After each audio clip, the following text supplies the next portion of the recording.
Shalom, meus irmãos, que a paz da terra seja contigo, sejam bem-vindos mais uma vez ao nosso canal, né? Revelando as verdades e as loucuras que existem no pseudo Novo Testamento, né? Isso é questão de suposta salvação. Então, convido a vocês a fazer nossas preces.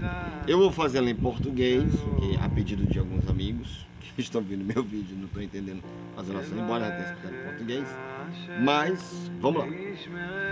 Shema Israel, Shema Eloheinu, Shema Kat. Ouve Israel, o Eterno é nosso Elohim, o Eterno é único. Amarás o Eterno de todo o seu coração, de toda a sua alma, de todas as suas forças, e estarão suas palavras escritas no seu coração.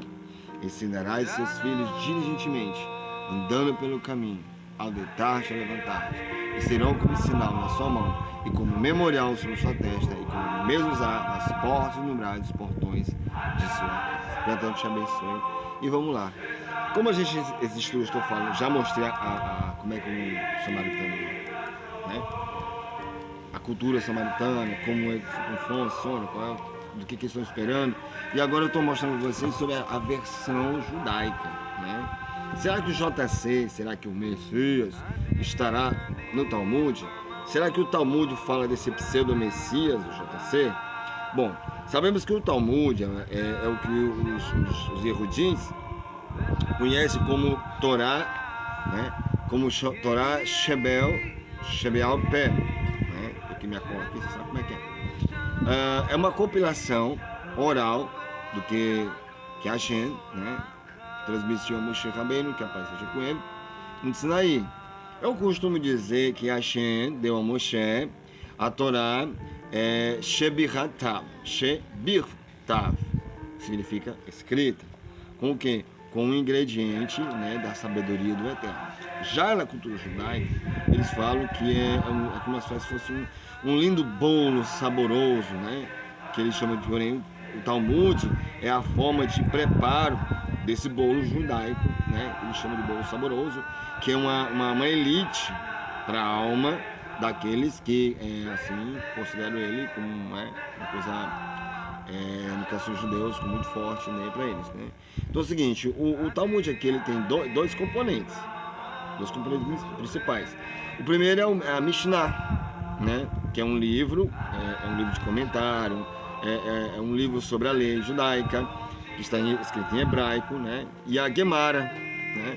A Gemara, que é o que é Gemara? É o comentário e elucidação da primeira escrita em jargão, né? Hebraico aramaico, né?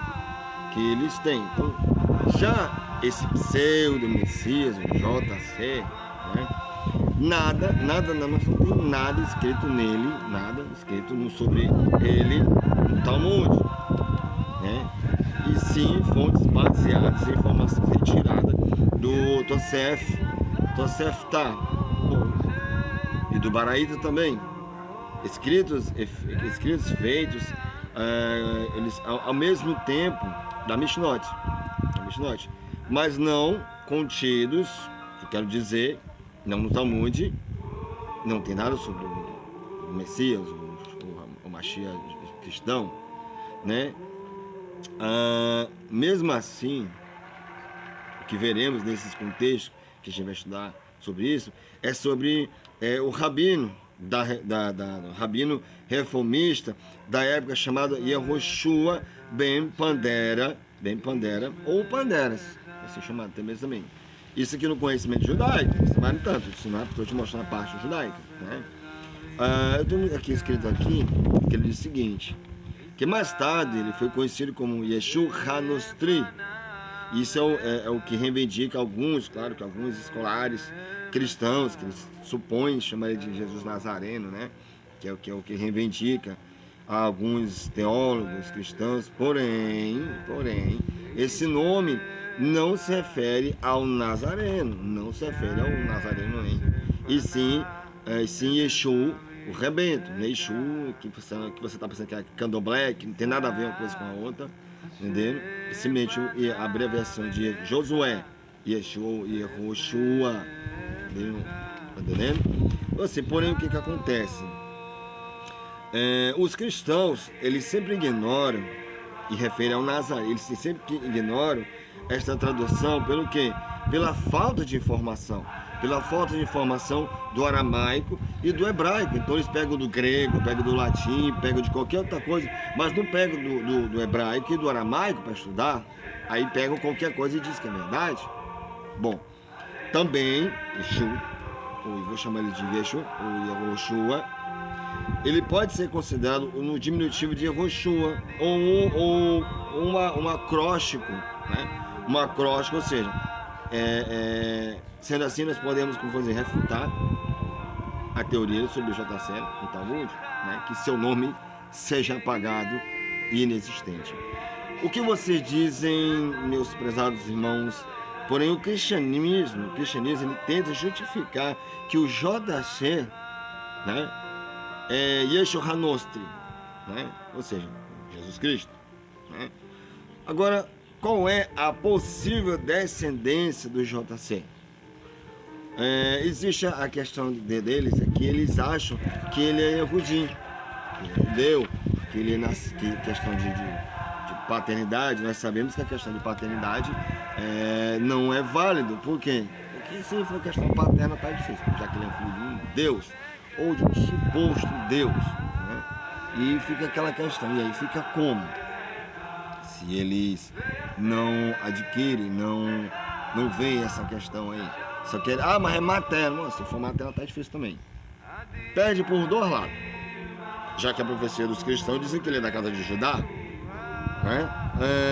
Olha só, eu tenho aqui umas coisas interessantes também, que ele faz o seguinte, que a população de língua grega, que tinha, no caso, pouco conhecimento de hebreu e das verdadeiras tradições judaicas, poderia facilmente ter mal entendido esse termo, e presume-se que José era o nome verdadeiro do pai do Nazareno, José. Esta conjectura é corroborada pelo fato pelo fato que, de acordo com o evangelho que eu estou vendo aqui, o evangelho de Mateus, que o pai de José se chamado Jacob, tal como o do José da Torá, né? Mais tarde, outros cristãos que seguiam a ideia de que o Messias seria um descendente de Davi, né? Tentaram seguir o percurso de José até Davi, o que deu errado de qualquer jeito. Chegaram duas genealogias contraditórias para ele. Uma registrada no Evangelho segundo Mateus e a outra no Evangelho segundo Lucas, o que é bem esquisito isso aí. Lembrando sempre que o eixo Nazareno, né, o Nazareno aqui, ele não é eixo. Não é esse cara que foi criado no Novo Testamento. A palavra Yeshua ou Yehoshua representa Josué. Não tem nada a ver. Mas o nome de Jesus em hebraico é Yeshua. Bom, isso é porque vocês querem que seja, né? No cristianismo quer que você entenda que o nome dele é Yeshua. Já que no hebraico não existe a letra J, daí fica bem complicado você entender se o nome dele realmente é. Mas ele era judeu. Será que ele era judeu? Bom, o JC, que nunca existiu, de fato, é uma lenda. É uma historinha que te contaram para te enganar. Toda essa história dessa lenda, ela está baseada justamente nas figuras de Ben Estada e Ben Pandera. E também a tal lenda, ela é baseada nos mitos pagãos, tipo dos egípcios, dos hindus. Se eu for contar aqui quantas histórias mas não tem nada a ver com aquele 25 de dezembro, isso é outra coisa, outra história. Eu estou falando da questão da formulatura e da história que foi criada por esse personagem. Na verdade, dentro das fronteiras do Império Romano, do Ocidente, no caso, que ruiu por causa da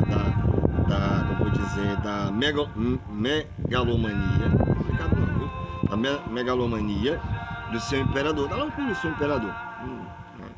Ou seja, na Yeshivot, aprendemos que o quê? que ele... estou procurando palavra que você possa entender bem mais claro. Na Yeshivot aprendemos que ele é uma lenda, ou seja, nas leis, nas histórias do que nos contam, e realmente provaram que realmente é uma lenda. Os árabes também consideraram como uma lenda, os hindus, né? Somente no Ocidente, só presta atenção, somente no Ocidente se acredita nele, somente no Ocidente dá crédito que ele existiu, né?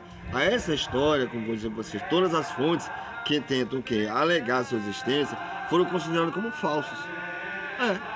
Até mesmo pelos caras historiadores famosos e teólogos estão deixando de acreditar porque sabem que é mentira. Você pode dizer, bom, tome cuidado com isso, mas é a pura verdade. Tá entendendo? Por quê? Porque todas as fontes que alegam a sua existência foram consideradas como falsas. Historiadores, né? Tipo um exemplo aqui, vamos escrever com os escritos de José. Eles foram feitos o quê? Foram feitos exames grafotécnicos que comprovam que a letra dos livros que estão rodando por aí não é de José. Por quê? Porque outro ponto importante é que Filo, historiador também, contemporâneo de Joséfo, historiador tão importante como Joséfo, Filo nada escreveu sobre esse carinha aí. Nada. Isso prova umas discrepâncias que dois historiadores de renome, como Filo e Joséfo, discordam da existência dessa figura. Então por que no cristianismo ele é tão importante? A única prova que os cristãos da existência dele têm é só a Bíblia. É só a Bíblia. É o pseudo-epígrafo chamado Novo Testamento. Que, de novo, ele não tem nada, como disse, são passagens deturpadas do Talmud e ensinamentos de Hillel. O Novo Testamento. O Novo Testamento ele foi considerado como fonte não histórica. Isso é comprovado. Devido ao quê? Devido às várias contradições encontradas e também por existirem mais de 200 evangelhos que se contradizem, todos falsos. Olha, são mais de 200 evangelhos que se contradizem. Um não concorda com o outro. Em primeiro lugar, é proibido julgar qualquer causa em Shabbat. Isso é um acontecimento bem interessante. Qualquer israelita, qualquer judeu sabe disso. Em segundo lugar, é proibido prender qualquer pessoa no Shabbat. Vai pensando da história que eu estou falando. Em terceiro lugar, não se pode julgar ninguém nos 7 dias do Pêssego. Agora você está lembrando do que eu estou falando, né? Em quarto lugar, para julgar a sentença de morte, são necessários 70 membros do Sinédrio. E no julgamento dele não foi isso que aconteceu. Coisa que não existia, mas desde os tempos do Pompeu, lá para o ano 706, antes da conjunção. Por isso, o Sinhadrim não emitiu nenhuma sentença de morte nessa época, a suposta época do Nazareno. Fato. O presidente do Sinhadrim, na época, não era Caifás, era Gamaliel II. Você estuda a história, procura história. O julgamento de sentença de morte, ele tem que ser quem? Tem que ser presidido pelo presidente do Sanedrim. Agora eu pergunto, quem é Caifás? Bom, fora do Novo Testamento, esse senhor ele nunca existiu. Nunca existiu. Além disso, o julgamento esbarra nos seguintes mandamentos, que diz lá em Levítico capítulo 19, verso 15. Não fareis injustiça no juízo, não favorecerás as faces do mendigo, quando ele não tiver razão. Não honrarás as faces do poderoso, com justiça julgarás o do próximo. Um juiz não pode distorcer um julgamento contra uma pessoa de má reputação. E em Êxodo, no capítulo 23, verso 6, diz: não perverterá o julgamento de indigente em sua casa. Por mais que os cristãos queiram, por mais que o cristianismo queira forçar, botar ali, queiram argumentar isso, né? Infelizmente, que foi ele diz que foi uma ilegalidade por parte de Caifás, Agora o julgamento nesses moldes, ele jamais seria qualquer apoio da comunidade daquela época. Vai de pensa, o povo guardava a lei, né? Ou seja, essa postagem aqui que estou fazendo, aqui no final de tudo aqui você vai ver, ela não tem nada a ver com deste livro, a história real, né? Como vou dizer, não é algo como um Deus que morreu, pois a visão que o Ocidente tem é que esse tal Deus Filho, né, que ele diz aqui, isso, ou seja, ele nunca foi, ele nunca será e nem tampouco o Messias esperado, nem pelos judeus e nem por samaritano, porque nem na Torá e nem no Talmud tem ele. Olha só, sobre o JC no Talmud, não existe menção, você pode pegar o texto da sua Bíblia que você quiser, né? Não existe nenhuma menção ou forma de Yeshua e Jesus no Talmud. Deve ser o quê? Deve se lembrar que o Nazareno é uma lenda criada para unificar um império. E Yeshua, ele é um dissidente discípulo do Rabi Yehoshua Ben Peraha e Ben Stada, ou Ben Pandera naquela época, na época do Rabi Eliezer Ben Ircanus. O histórico não é esse bíblico. Não estou dizendo de forma alguma que existe algo no Talmud sobre esses personagens. Porém, certos cristãos dizem que sim, tem sim. Isso é uma questão levantada. Mas que fique bem claro, o Nazareno ele nunca existiu. O que chama de histórico não é de forma alguma existente. Está entendendo? É de forma alguma existente. Você pode pegar a sua Bíblia. O Nazareno, por mais que muitos historiadores tentem levar por essa prisma, porém, a primeira aula de qualquer futuro historiador é o seguinte: ele nunca existiu, é fato. Tanto é que suas histórias confundem com histórias das mitologias pagãs. Por exemplo, quando a crucificação, em um dos primeiros documentos cristãos, que num livro chamado Os Ensinamentos dos Dois Apóstolos, não há menção do Nazareno bíblico ter sido crucificado. O fator que contribui para a história da crucificação é outra vez a mitologia pagã. O tema de uma divindade ou semi-divindade sendo sacrificada contra uma árvore, poste ou cruz, e depois ressuscitada, ele é muito comum nas mitologias pagãs. É só você procurar, você vê um bocado de deuses aí morrendo e ressuscitando aí. Não é diferente do Nazareno? Foi encontrado nas mitologias de todas as civilizações ocidentais, estendendo-se desde o extremo oeste, como a Irlanda, até o extremo leste, como a Índia. Em particular, meus queridos irmãos, eu já falei, respeitando sua fé, o que você quiser, mas a realidade é essa. Em particular, é encontrado nas mitologias de Osíris e Atis, ambos os quais eram muitas vezes identificados como Tammuz. Osíris acabou com os seus braços esticados numa árvore, tal como o Nazareno. Embora eu já vi alguns comentários dizer que não, mas ele nunca foi. Não, mas foi sim, você procurar a história, você vê, né? Eu vou dizer para vocês, o mesmo aspecto é o da cruz cristã. O mesmo aspecto que Osíris acabou com seus braços esticados numa árvore como o Nazareno bíblico da cruz. Esta árvore, vou dizer para vocês, ela às vezes é mostrada como um poste, com dois braços esticados. Eu tenho aqui uma coisa para ler para você, diz o seguinte, olha só. O mesmo aspecto do cristão. Na adoração de Serapis, uma composição de Osíris e Apis, a cruz era um símbolo religioso. De fato, o símbolo da cruz latina cristã parece ser baseado diretamente no símbolo da cruz de Osíris e Serapis. Se você pegar a cruz de Osíris, ela tem uma redondinha aqui, ela abre aqui, desce aqui, é a mesma cruz de Osíris, gente, queira você aceitar ou não. Procurem os amuletos que vocês vão por aí, vocês vão ver lá, cruz de Osíris é a mesma coisa, Nazareno, baseado diretamente no símbolo da cruz latina cristã, que, como eu falei, que parece ela é baseada diretamente no símbolo da cruz de Osíris e de Serapis. Também a história no nascimento virginal não é somente do JC, ou você acha que só o JC teve a mãe virgem, né? Você que pensa. A gente vou analisar aqui por menores, parte do vídeo. Primeiro, O império, como romano-bizantino, tinha várias culturas. Sobre sua subordinação. Então, analisamos os mitos de cada povo. Primeiro, no equinócio da primavera, os pagãos do norte de Israel, desculpa, eles celebravam a morte e ressurreição de Tamuz Osíris. Fato. Tammuz Osíris, nascido de uma virgem.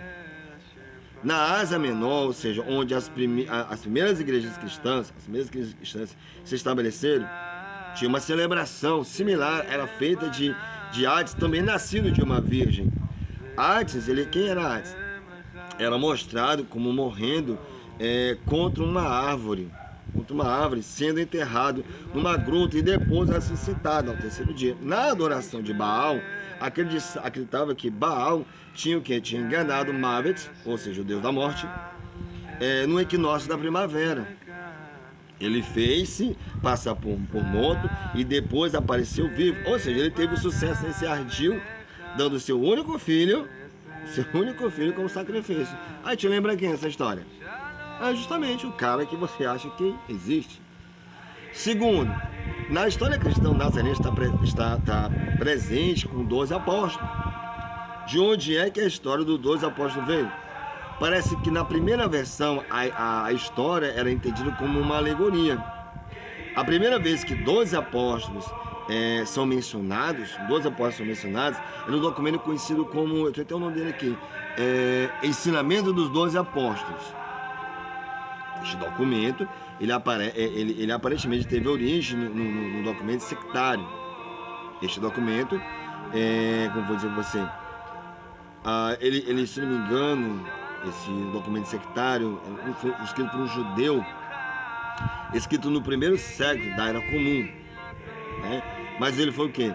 Mas foi adotado pelos cristãos, que eles alteraram ali, né? Alteraram substancialmente e eles adicionaram as ideias cristãs. Na verdade, quando ele fala ensinamento dos 12 apóstolos, a questão judaica, né? Ele estava falando das 12 casas, das 12 tribos. Já o cristianismo pegou e transformou como 12 homens, 12 discípulos do Nazareno, né? No caso aqui, as primeiras versões, é claro, dos 12 apóstolos são os 12 filhos de Jacó, representado aqui as 12 tribos de Israel, né? As 12 tribos de Israel. Os cristãos mais tarde, o que eles fizeram? Eles consideraram os 12 apóstolos como sendo alegóricos discípulos do Nazareno. Na mitologia egípcia, Osíris, ele foi traído na sua última. Eu tenho aqui um livro, um trechozinho, que ele fala que foi traído na sua última ceia pelo deus diabólico Sete, que os gregos eles identificavam como Tifon, né? Ou seja, esta parece ser a origem da ideia de que o traidor do Nazareno, presente na sua última ceia, era Judas. A ideia, meus irmãos, de que esse traidor se chamava Judas, ele vem no tempo em que os 12 apóstolos eram ainda entendidos como sendo os filhos de Jacó. A forte ideia de Judas, ou Judá, tendo traído o Nazareno, né? Ou seja, o filho de José, que eles acham aqui, é uma forte reminiscência da história de José, entendeu? Como eu estava falando, na mitologia que eles acreditam aqui, é uma forte reminiscência, né, da história de José. A ideia do traidor, a ideia da última ceia é derivada da mitologia de Osíris, quer você acredite ou não, que foi traído por quem? Por Sete Tifon. Sete Tifon tinha cabelo ruivo, né? E esta provavelmente, como dizer, a origem da afirmação de que Judas tinha o cabelo ruivo, entendeu? Que Judas tinha o cabelo ruivo. Tá entendendo como é que funciona a história? Provavelmente a origem alemã, perdoe. Provavelmente a origem da afirmação de que Judas tinha o cabelo ruivo foi tirada dessa ideia aí. Por quê? Porque essa ideia levou o retrato, como vou chamar aqui, estereotipo cristão de que o Nazareno tinha que cabelo ruivo também. Você vê que várias fotos dele tem ruivinho, olho verde e tal, né? Alguns dizem que ele era negro, outros que era branco, amarelo, só faltou só ser coreano e outra coisa. Então eles desenham como eles acham, eles pensam, imaginam, tirar dessas ideias aqui. Não obstante o fato de que na realidade o cabelo ruivo é de longe, o cabelo ruivo é de longe, vou dizer, mais comum entre quem? Entre os arianos, do que entre os judeus. Não tem judeu com cabelo ruivo. Não tem judeu com cabelo ruivo. Eu vou dizer para você aqui. O apelido Iscariotes, no caso aqui Judas Iscariotes, a palavra Iscariotes, é muitas vezes atribuída a Judas em algumas partes do Novo Testamento. Ingleses, né? Ingleses tem Iscariotes. O texto que eu tenho em minha mão aqui, o texto grego, ele tem apocarioto, que significa cariotes, com T mudo, cariotes. Quem era? Ele é o seguinte, Cariote era o nome de uma cidade em Israel, provavelmente um moderno lugar aqui conhecido em árabe como Cariaten, né? Ou Cariaten. É um negócio complicado, mas vai dar certo. Portanto, meus amigos, vê-se que o nome Iscariotes é derivado do hebreu Iscariotes, que significa homem de cariote. Homem. Cariote, homem de cariote. Isso é, com efeito, a compreensão aceita hoje, né, pelos cristãos do nome. Então, quem era Judas Iscariotes? Cariotes era o nome dele? Não, Cariotes porque era da cidade de Iscariote. Não que ele era Iscariote, mas foi outra vez, né? No entanto, aqui, meus queridos, no passado os cristãos, eles entendiam mal, e até hoje entendem mal, este nome, e nasceram lendas de que Judas era da cidade de Sihar, que ele era um membro do partido extremista, né? Extremista conhecido como Sicari, ou Sicari, né? E que ele era da tribo de Zacar. O mais interessante e mau entendimento do nome como vou dizer para você, é a sua primitiva confusão com a palavra escórtia, que significa uma bolsa de couro. Isso levou ao medo no Novo Testamento de que Judas carregava uma tal bolsa, o que por sua vez leva à crença de que ele era o tesoureiro dos apóstolos. Então as histórias foram se emendando, eles pegaram uma coisa, fizeram esse balado de gato que vocês conhecem aí. É de notar que muitas das datas para o Nazareno citadas pelos cristãos são completamente absurdas. O Nazareno bíblico foi em parte baseado em Shulcafat Canaia, o fato que contribui aqui para a datação confusa do Nazareno foi que Jacó de Cafat Canaia, ou Secania, né? E provavelmente também outros nozinhos, ele usava as expressões tipo assim, eles falavam assim foi ensinado por Yeshua HaNostri, apesar dele não ter sido ensinado por Yeshua em pessoa. Sabemos da Gemara que o testemunho de Jacó levou o Rabi Eliezer ben João Canos, a incorretamente concluir que Jacó era o discípulo de Yeshua. Isso sugere que rabis, que não sabia que Yeshua tinha vivido nos tempos asmoneus, mesmo depois dos cristãos situarem o Jesus bíblico do primeiro século da Era Comum, a confusão continuou entre os não cristãos. Houve um contemporâneo ali de Rabi Akiva, chamado Papus ben Judá, que costumava trancar a sua esposa infiel. Sabemos também da Gemara que algumas pessoas confundiam, como diz aqui, Yeshua e bem-estar, e confundiam a mulher de Papus com Miriam, ou seja, mãe de Yeshua. Isto iria situar Yeshua mais de 2 séculos depois do que do que ele atualmente histórico.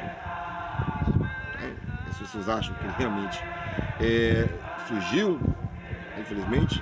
A história do Novo Testamento confunde tantos períodos históricos que não há maneira de reconciliar com a história. Os anos tradicional do nascimento nazareno é no ano 1 da Era Comum.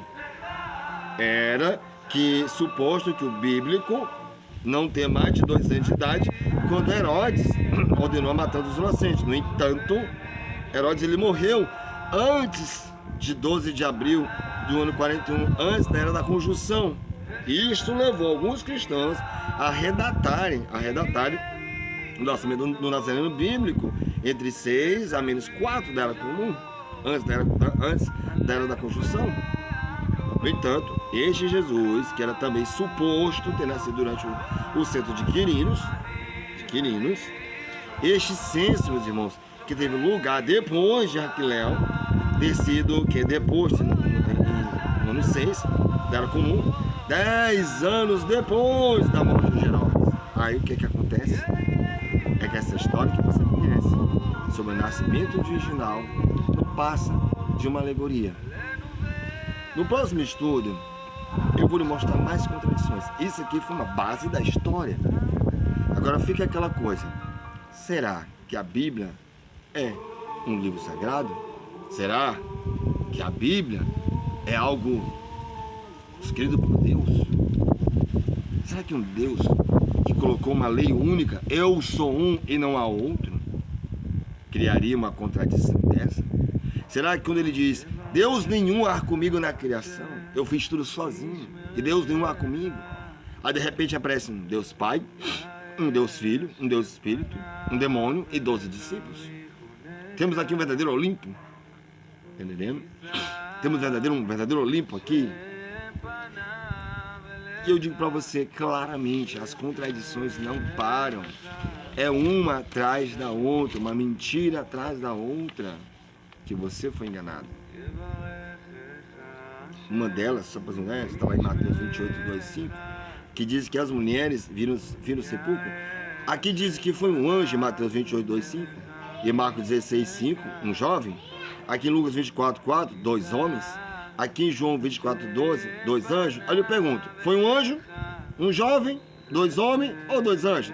Aí muitos vão dizer, mas esse um anjo aqui era o mesmo jovem, que era 2 homens, que também era o mesmo anjo. Tem lógica? Eu te pergunto, as últimas palavras dos nazarenos foram, Deus deu, Deus meu, porque me abandonaste, Mateus 27, 45. Pai, nas suas mãos entrego o meu espírito, em Lucas 23, 46. Ou está consumado em João 19, 30. Fique à vontade. Mas, segundo vários textos, a contradição é feita. Está entendendo? Quem era o sumo sacerdote naquele tempo perante o qual o Nazareno? Lá em Mateus 26, 57, diz que era Caifás. Só que Atos e Lucas não concordam com eles. Em Atos 4, 6 diz que era Anás. E em Lucas 3, 2 também diz. E aí?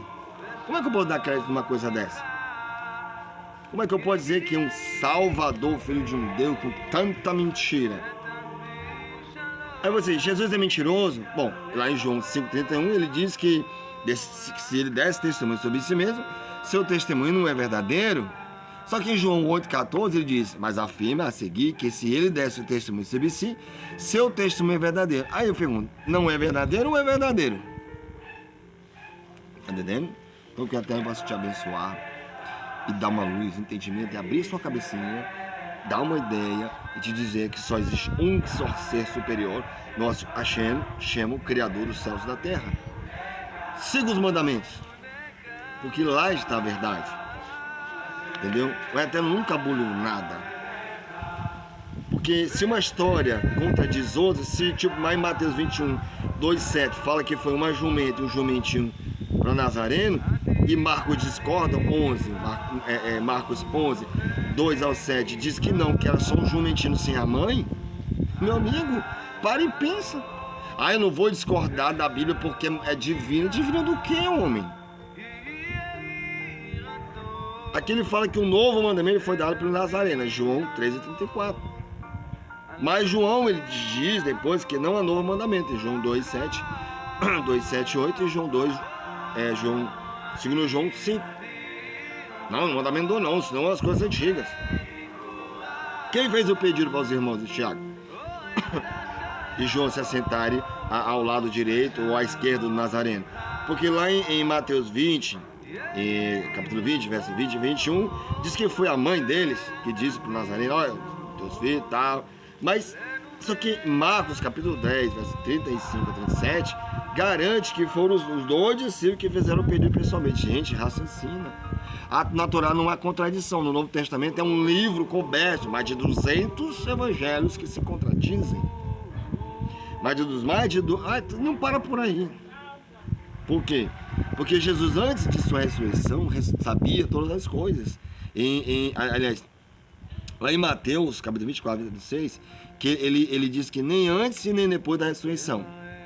Lá em João 16, 30 e 1, 17, fala que, não, mas não é bem assim, pois ele não sabe de tudo. Ele sabe ou não sabe. Eu não sei que dia nem a hora, nenhum filho não sabe a não ser o pai. Me poupe, gente. Vamos orar, pedir o Eterno, abrir luz à sua mente. Por quê? Porque, temos a Torá, temos o Taná e temos o Novo Testamento. Temos 3 livros dentro de um só. Desses 3, qual é o mais forte? É lógico que é a Torá, porque é o princípio de tudo. No Taná fala do Criador, fala do Criador, mas não fala do Nazareno. Então por que o Novo Testamento? O Novo Testamento veio para te confundir, te afastar do Eterno e te tornar um idólatra. Porque se você adora mais de um, você é um idólatra. Pare e pense. Eu sou um e não há outro. Deus nenhum há comigo. Eu sozinho cesso as palavras do Eterno. Mas de repente, eu e o Pai somos um. O Pai é maior do que eu. Se eu não for, o outro não vem. Gente, para pensar. Se você fala que Deus se você diz para uma pessoa assim: Deus te abençoe, Jesus te acompanhe, que o Espírito Santo te abençoe. Tu tá chamando o nome de 3 deuses. Tu tá pedindo para um Deus abençoar, para um Deus seguir, e o outro, entendeu? É uma trindade. E outra que eles dizem que 3 é um. Como é que 3 é um? Eu e o Pai somos um. O Pai é maior do que eu. Se eu não for, o outro não vem. Como é que 3 é um? Não, mas ele era Deus e de Deus se tornou filho, depois de filho se tornou Espírito. Sem contar também que ele fala que o Espírito Santo é o Deus maior do que o Deus Pai e do que o Deus Filho. Porque se você blasfemar contra o Espírito Santo, você está, ferrado. Porque ele diz: se eu não for, o Consolador não vem. Por isso que eu estou dizendo: se eu não for, o outro não vem. O outro não vem. Tá entendendo? O outro não vem. Aí fica como essa história? Entendeu? Fica como? O outro. Para e pensa.